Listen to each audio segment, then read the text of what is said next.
Yo, what's going on everyone? LogicDawg here with another video for Escape from Tarkov. In this video we're going to take a look at gun modding. So you can take a gun that looks like this and take it to this. So this will just give you a quick overview on how to mod, the different ways you can look for the parts that you need, and then also using the presets. So let's go ahead and dig right into this. Okay, so we got the game open here.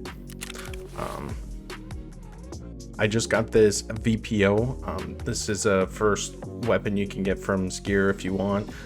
This guide is geared more toward new people. Keep in mind I have access to most of the traders, so you may not have all the parts, but this is just to kind of give you a general overview of how to do it and how to find the parts. I know when I first started it was pretty difficult to try and figure out what parts fit on what gun and that kind of thing, and they don't really tell you in the game. You can look through the handbook and it will show you, but this is just to help you guys out, get there quickly. So first thing with modding is you need to have the workbench completed in your hideout. Without that, this modding and edit presets will all be gray, so just keep that in mind. That doesn't mean you can't mod a gun, you just have to do it a little bit different way. So we'll start with that first method, and that's going to be the searching the link search and the filter item. Okay, so starting out here, if you right click on the weapon, click link search, you'll see it populate a list of items, and on the left you can just click this little arrow and it'll show you functional mods, gear mods, and vital parts. Functional mods are going to be like where you're going to find your muzzle devices, and under there you'll find your suppressors, your sights, those kinds of things. Gear mods are going to be more like parts for the chassis and the stock and the magazines, charging handles. And from here, like I said, see, you can kind of look at these and see, okay, well, which one is going to give me what change, how do I know what is a good one to use or not? It's kind of hard to see, but you can always just double click on the item and kind of see what's the recoil reduction, what's the amount of ergonomics. The ergonomics is going to just allow you to hold your gun out longer and bring it up faster, and the recoil reduction is going to obviously help you control the recoil better. So that will be a good indicator of how good it is. Obviously, too, the pricier it is, the more likely it is it's going to be good. Some of these are just parts too, like this is a part to add into a stock, but yeah, so there's this link search here. The only downside to doing the link search is, take for example, we have this polymer stock, right?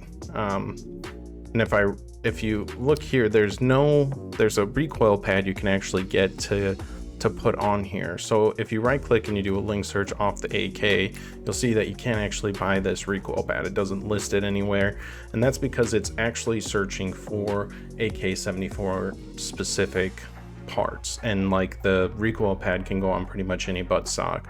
So just keep that in mind. That's the downside with going to the link search. Now what you can do is right click on the item that you want to find a part for. So like, for example, if we're looking for that buttstock, you can right click on the item and then you can do a link search from there, and then you can see here the first thing that pops up is the recoil pad, so you can just go ahead and purchase it from there. Now, as I said earlier, let's say you don't have the modding station, so we'll go ahead and just buy a stock real quick. Let me just find one that we could get. We'll just do the black stock here. So what you can do is you can just double click and then you can drag off the part, and then you can drag on the new part, and then you can put the other, like the recoil pad, you can see it's green, or it's also can go here, and you drop that right on there and it kind of shows you. So this is one way on how to mod a gun. Obviously it's a little more tedious because you got to kind of look for the parts on how to search and all that kind of stuff. Another way is by right clicking and clicking modding. Now for this, what breaks down the guns and show you each individual part, and from here, let's say we wanted to remove the sight, we could do that. If we wanted to put this here, it also shows you what parts you have in stock, so are available for this weapon. So like, for example, we have that old wooden stock that we could swap on here, if we wanted to.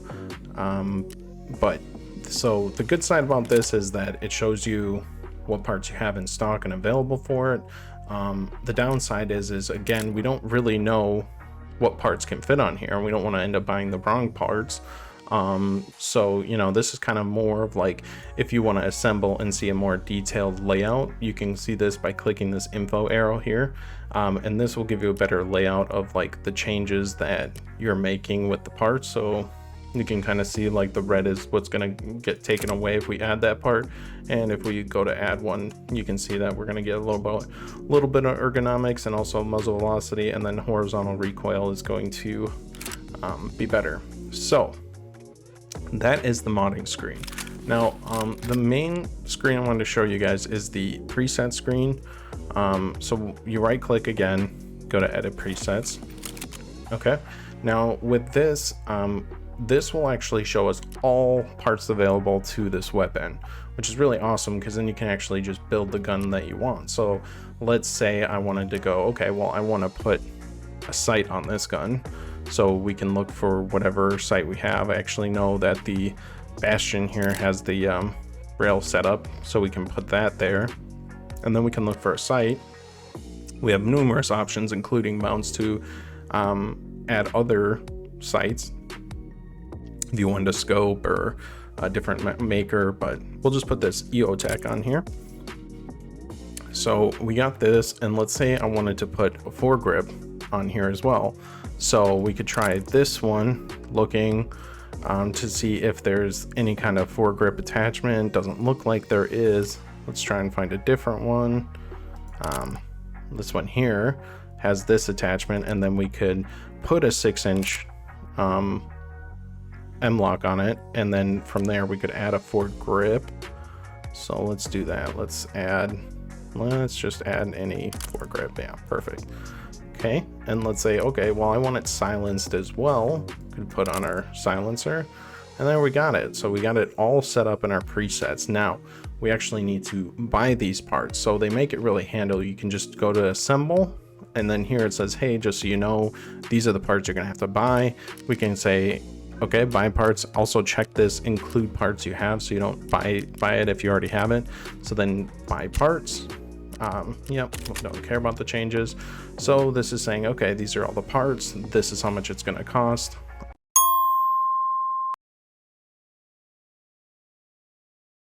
It's saying that the suppressor is unavailable. It's probably there. It might just have an issue searching.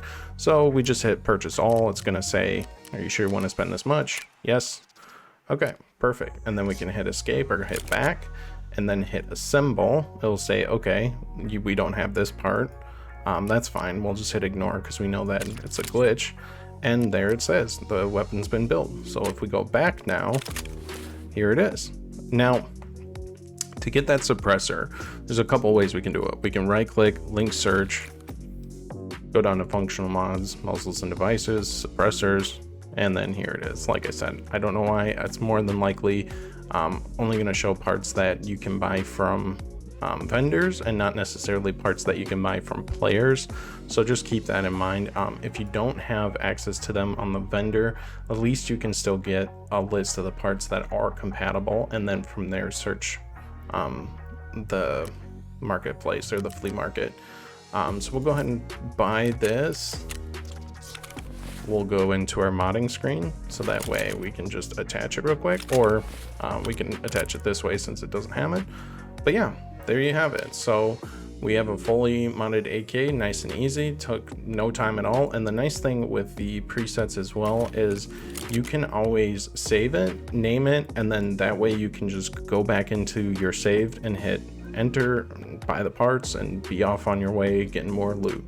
So yeah, just a quick video. I just want to go over that for anybody that wasn't sure how to do it, or was looking for a little faster methods on how to mod your guns. But as usual, thanks for watching everyone, and go out there and get that loot.